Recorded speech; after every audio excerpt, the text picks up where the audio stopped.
structural burn experience, to have live fire, to feel that heat, have qualified instructors like we have here today, help them stay safer and healthier when they're on the fire ground.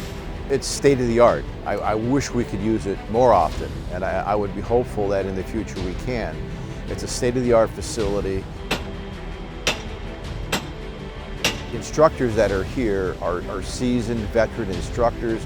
You want them to be teaching new firefighters, not the tricks of the trade, but parts of the trade that will keep them safer and healthier when they're inside of a burning building. Here at the Luzerne County Public Safety Training Institute, I'm one of the fire suppression instructors.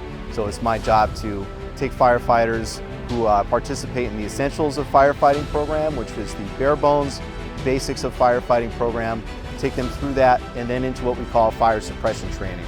This is everything from taking a hose line into a building and putting a fire out, to searching for people and getting them out, as well as some other advanced things that they want to learn.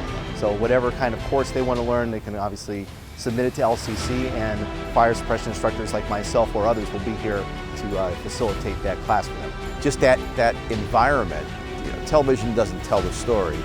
Inside of that building with the heat on teaches them effective ways to stay alive and how to extinguish a fire. Getting that hose line in place is something that we can constantly practice here, and that translates very well onto the fire ground. We're much more efficient, we're faster, so we're much more effective as firefighters from participating in training here and then applying all those skills and training onto the fire ground. That is a classroom inside of a hot burning structure, right? So they're learning with the heat that's in there, live fire. You can't teach that inside of a classroom. So that is the classroom inside. So they're just great instructors teaching them what to expect when they're in there, and then just identifying all the proper procedures, again, to stay alive and go home at the end of their shift.